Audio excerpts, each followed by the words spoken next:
There has never been a better time to get back into Deadlock than right now.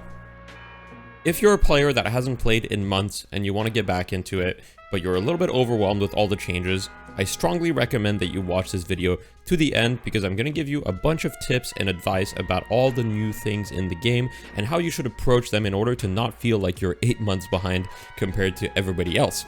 Now, if you're just a regular player that's been active, but I almost guarantee you've got friends that have quit Deadlock maybe 8-10 months ago, and I want you to send them this video so that they can watch it and feel like they can take on Deadlock once again and play it. Deadlock finally has momentum on its side, in my opinion. I firmly believe that this new update is the beginning of a new era of Deadlock, where Deadlock will receive changes that are going to gear it towards open beta. Now, take everything I say with a huge grain of salt, as this is my opinion. I am not affiliated with Valve in any way, shape, or form, so just keep that in mind. But I believe that Valve is caring about the player experience now more than ever, especially with changes like the hideout. As you can see in the hideout, you move around. It's an interactive main menu system. It's incredible. If you want to play, you go to the Oracle, you click E, and then you select what you want to play. You select your heroes, etc. You want to watch a game, you have to go to the projector room. You can go to the practice room, and then you can shoot birds in the air. There's basically like an aim trainer. There's a little basketball, or sorry, it's not a basketball. It's a little ball that you can just kick around or shoot or whatever. I mean, it's just a lot of fun. It's just a lot of fun. I played like 11 hours yesterday, and I've been having such a blast with Deadlock, and I'm so excited to play it more. So let's start with the heroes. So Valve has decided, hey, let's add 6 new heroes to the game. However, they're not doing it all at once. They started with Mina, and essentially you're going to get to vote on the other heroes, and they're going to release a hero every 48 hours. Well, actually every other day during the week. The weekend does not count. This is both frustrating and really exciting. I think everyone wants to play all the new heroes right now, but at the same time, this gives Valve 48 hours to fix any like game-breaking bugs or, super OP things when they release a new hero or unintended interactions, etc., etc. So I do think it is a very smart thing to do, and it also generates hype for every hero. At 5 p.m. EST on the days, everybody's going to be looking and being like, okay, what's the hero being released today? You don't really know what it's going to be until you get to the very last hero, in which case, there's not going to be any other options left. But I think this is a really smart choice by Valve. Now, on top of getting a bunch of new heroes, we also got a massive visual kind of overhaul of the map, as well as a bunch of heroes, right? We got a lot of new models. Almost every hero got their icons changed, although I don't think every single hero got their icons changed, but most of them did. So we've moved away from the standard icon pack that Valve had purchased, and now we have custom icons for almost every hero, which is incredibly exciting. And those are the type of changes to me that really bring a level of polish to the game that is necessary for it to compete with other, modern titles, right? I really think, I was streaming yesterday and someone said it's finally starting to look like a game. And that I didn't understand how true that statement was until I thought about it for a little bit. But as a competitive player myself, to me, the appearance of the game was never really that important. But I know that it's important for a lot of people, and now the old game looks so terrible in comparison. Like, you can just look at footage from even just a few months ago and tell yourself like, wow, this looks terrible compared to what we have right now. Anyhow, after that, we probably got some balance changes. We're not really sure. They probably did a bunch of shadow changes, knowing Valve. They didn't actually publish any patch notes, so I guess we'll see. But let's get into, if you're a player that's coming back, which tips should you follow? What should you focus on? What are the things that you need to know? The first thing that you need to know is that they removed last hitting some time ago. So before, if you played, let's say 8 months ago, you would need to last hit the trooper and then secure the soul. And last hitting the trooper gave you half the soul. Securing the orb gave you the other half. Now there is no more last hitting, so the entire value of the soul of the trooper is in the soul that pops up. And if you get denied, you lose. I believe it's 50%, or is it 40% now? I can't remember the exact. I think it's 40%. Can't remember the exact percentages. It's significant for sure, but you always get like some guaranteed amount of value. Now, this last hit change essentially affects the laning stage very significantly. So one thing that's changed in the laning stage is now it's a great idea to always push the wave pretty much, and you always want to be aggressive in the laning stage. And so what I'd recommend is that no matter what hero you're playing, think about how you can push the wave as aggressively and quickly as possible. Now, a great tip I have is get the trooper to half and then heavy melee it, and that will usually kill it on most heroes, especially if you have monster rounds. I would recommend you buy monster rounds on almost every hero if you're coming back. It's just such a useful item almost all the time, right? Very rarely is it going to be like, oh man, I bought monster rounds, I'm so sad. So consider it a very strong item. It allows you to push towers, allows you to push the wave faster. It gives you resistance against the jungle as well as towers. So it's just a very, very potent item for sure. But laning stage has essentially resulted into more aggression, push the wave more, zone the enemy heroes off the wave so you can maybe try to get some denies. And if you can't get a lead in your lane, go run boxes. They spawn at 2 minutes and you can run some boxes as well as golden statues. Super early kills have also been kind of like reduced in value. They're not worth that much. I mean, they were buffed and then they were nerfed. So depending on when you left, they may have been reduced or they may have been buffed compared to what you experienced. One thing I will say is if you die in the first wave of the lane, it's usually not that big a deal and you can still totally come back. Another thing I will say is if you ever get a double kill in the laning stage, for example, you kill both of the enemy laners, but you guys are both 100 health, you should consider resetting yourself. There's a few ways to do that. The easiest way is to run into the enemy tower shortly after you got the kills. You want to wait maybe 10-15 seconds to make sure they don't get an assist, but then you run into the enemy tower and you essentially you will respawn, and the respawn is faster than, you know, going back and healing right, and it allows you to itemize a little bit more aggressively as well because you'll come back to the lane with full health. Another way to reset is you can go on top of specific rooftops that have the spikes, right, that, you know, deal some damage to you. So that's one thing that you can do as well. Now, when we make it to the 8-minute mark, that's when things start to shake up a little bit. At the 8-minute mark, the Sinner Sacrifices spawn, and if you haven't played in a while, there's a new mechanic for the Sinner Sacrifices, which I call the Jackpot mechanic. I don't know if there's an actual term for it, but basically there's lights at the top of the Sinner Sacrifices, and once you get to the last hit on the Sinner Sacrifices, the lights start lighting up, and then when you do a heavy melee, at the last light, if you do the correct timing, it will give you 4 golden statue buffs when you kill it. This is very, very valuable because in order to get 4 golden statue buffs, you'd probably have to run like 8 to 10 golden statues minimum because not everyone drops something, right? So extremely strong. And on top of that, Sinner Sacrifices give you a lot of souls. Essentially, at 8 minutes, if you have some sort of advantage, you want to try to steal their Sinner Sacrifices as fast as possible. If you have a disadvantage or if it's even, you want to try to make sure to secure your own Sinner Sacrifices. It'll give you a lot of souls and it'll make you a lot stronger. Don't forget about the double Sinner Sacrifices that's in the jungle. You can steal theirs or do yours, but make sure that if at 10 minutes there are any Sinner Sacrifices left on your side of the map, you definitely messed up, in my opinion. Now, there are exceptions to this, right? But Sinner Sacrifices should be your #1 priority when it comes to jungle camps. They're more valuable than any other jungle camp early, other than tier 3 camps, but tier 3 camps you can't do unless you're very strong. Now, let's get into the mid-game. So there's 2 types of scenarios in the mid-game, right? There's the scenario where you are ahead, a scenario where you're even or behind. So if you're ahead, let's say you're 5,000 souls ahead at 10 minutes, you usually want to try to further your lead. Now, how to further your lead? I've made a video on this. It's called The Winning Trifecta, so feel free to check it out. It's in my video list.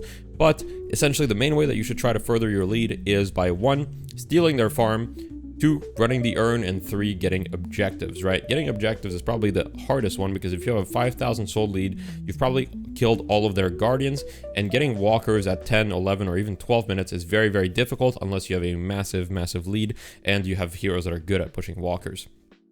So what do? Doing the urn is great and you should definitely do it because if they give it to you, you get a lot of souls for free, and if they fight you, well, you're ahead, so you should be happy to fight them back. The other thing that you can do is you can also steal their jungle. So if you're ahead, say 5,000 souls, you should be spending most of your time on their side of the map trying to prevent them from farming. And that's because of how comeback mechanics work, as well as how you come back in Deadlock in general. I'll talk about that in a little bit when we go over what do you do if you're even or behind. But essentially, if you're ahead, do the earn, play on their side of the map, and then if you see opportunities to get walkers, you definitely should look to pressure them, but you should spend a minimal amount of time on your own side of the map because it doesn't actually benefit you, because if you get 100 souls and they get 100 souls, you don't actually progress the game in any way, right? So I want that to be very, very clear to any players that are returning as well as current players. If you farm one jungle camp and they're able to farm one jungle camp at the same time, you are not gaining anything. You are gaining nothing. I want that to be extremely clear. You are not falling ahead. You're not getting ahead of them at all. The only time that this gives you anything is if it gets you close to a power spike.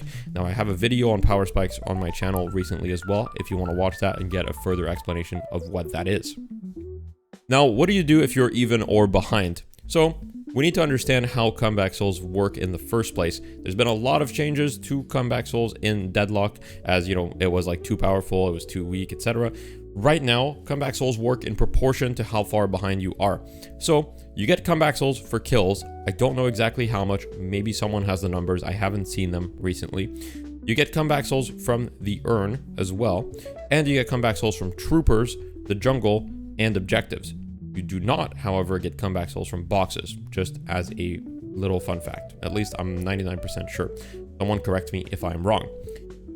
How much comeback souls do you get is an answer that is actually a little more complicated than it needs to be, which is if you are 20% behind in terms of souls. So let's say the enemy team has 100,000 souls, you have 80,000 souls, you're 20% behind them. You get 25% more souls than them for everything. So you get 25% more souls for a camp, for example. And that's part of the reason why when you're ahead, you shouldn't just farm your own jungle and let them farm theirs, because they're going to get 25% more souls for their jungle than you are, depending on how far ahead they are. Now, it's proportional, so if you're 10% behind, you're going to get 12.5% more souls. Does that make sense? 25% is the cap. That's the highest amount of extra bonus souls you can get from being behind. So it's very important when you are behind to secure your own farm, hit your power spikes, and try to be active with it. And you do want to make some stuff happen. Now, you do also get comeback souls from objectives. Do not forget that, right? So if you're behind, sometimes it's worth dying just to get a guardian, because you're going to get 25% extra souls for that guardian, right? So think about that. And that's a playstyle that certain players, like for example, Surgery in Europe, have mastered, is, you know, focusing on the objectives and kind of like, you know, giving up your life in. Let's go over the next thing that's changed very significantly, which is itemization. So if you played many months ago, before May, you probably remember the old item system, which was you had 4 vitality, 4 weapon slots, 4 spirit slots, and you had 4 flex slots you could unlock through the game. So they've changed that, and now basically you have 12 slots total. You start with 8 slots and you unlock 4 extra slots through the game. And all of the slots are universal, meaning you can buy any item that you want. So if you want 12 weapon items, you can. Would I recommend 12 weapon items? Probably not, but if you want, that's kind of the fun of it. And I think a lot of people are taking away the fun of it by trying to super optimize everything. And perhaps I am to blame to an extent as an educational creator. So I want to make a message clear. If you're a player that's coming back, feel free to experiment. However, if you don't want to be overwhelmed, I would strongly recommend that before you experiment, that you at least check out the current builds and try to understand what they're going for and why they're good. And once you understand that, you can experiment and create something that fits your playstyle as well as your strengths as a player. With that said, the main thing that the itemization system has changed is that it doesn't reward having a bunch of really small items anymore as much as it did. With the old itemization system, you could have a bunch of really small tier 1 items and be very strong, or like tier 1 and tier 2 items. With the current itemization system, you can buy a bunch of tier 1 items, but it's usually a terrible idea. You want to limit the amount of tier 1 items that you have, because most of them are only really that good as components and are not that good as a standalone. Now, there are obviously exceptions. Restorative shot. But, sorry about that, I just had a little cough. But, you know, other than that, most tier 1 items are not that good by themselves. There's also monster rounds, which is, you know, probably a little bit too strong. But anyhow, essentially identify the power spikes that are good for your hero, the tier 2, the tier 3, or even the tier 4 items. Don't save for tier 4 super early, unless you have, like, you know, a specific idea like rushing siphon bullets on Ivy or something like that. and try to focus more on rushing those tier 3 items that are really impactful for your hero, whatever they are. As far as unlocking those extra slots, just a quick little reminder of how you unlock the extra slots. Basically, what you have to do is, for the first slot, you have to get all 3 guardians. For the second slot, you have to get the first walker. Third slot is all 3 walkers, and fourth slot is the 1 set of base guardians. That's how you unlock all 4 extra slots. The last thing I want to go over is mid-boss. Mid-boss has received quite a bit of changes, but the most significant change has been recently. And a lot of games nowadays don't last as long as they used to, especially at a high level. But at a lower level, a lot of the time they last longer than they need to. Why is that? Mostly because of mid-boss. The people don't do mid-boss. So if you're a player that's returning and it's 20 minutes into the game and you got 3 or 4 kills, instead of going to kill that walker, please kill the mid-boss. It's always better than killing the walker. There's some exceptions, but don't worry about the exceptions. Just think about killing the mid-boss because it gives you a huge advantage. So how does mid-boss work right now? There's one huge crystal that drops, and that crystal can be punched 3 times. Each time gives what's called a rejuve credit. A rejuve credit is a buff that allows you to respawn where you died 3 seconds later. So if my team has 3 rejuve credits, 3 of us die, we will all respawn 3 seconds later where we died. The first people to die use the rejuve credit, and you cannot use more than 1 rejuve credit per person. So if I die twice in a row, I'm not going to respawn twice in a row. As long as your team has any rejuve credit, your entire team gets a buff as well, which gives them fire rate, spirit power, as well as health, I believe. Correct me if I'm wrong on the health part, but it gives you fire rate and spirit power for sure. This buff is also incredibly powerful. So essentially, you get mid-boss, you get a guaranteed team fight win. Almost guaranteed, right? If you get picked a bunch, it might not be guaranteed, but the next team fight is essentially a 9v6 because you have 3 extra lives, and on top of that, you guys are all buffed and stronger than you should be. So it's really powerful and one of the best tools to end the game. So please do mid-boss. Overall, it's an incredibly exciting time in Deadlock, and I'm really thrilled to be able to share all of this with you. And I think we're going to be looking back, you know, on this nostalgia of like Deadlock a year ago. I was already looking at some pictures yesterday of Deadlock a year ago, and I was like, damn, that is crazy how much the game has changed. So enjoy Deadlock currently. I believe that Deadlock is only going to go up from here, personally. And I have a lot of faith in Valve to be able to execute it. And let me know in the comment what type of videos you guys want to see right now about the new update. If there's anything in particular you want to see. I'm going to be making the 3 tips for every hero part 2, which is going to include the new heroes as well. So I'll be recording that kind of like part by part. And in fact, I'll probably have to re-record the entire part 1 because of the new lighting and all the new models and everything. And I don't want the video to be outdated. So essentially that video is probably going to be mostly scrapped and just redone, which is a little bit sad for me because I put a lot of work into it. But regardless, let me know what you want to see. Thank you so much for the support, and I hope you have a wonderful day.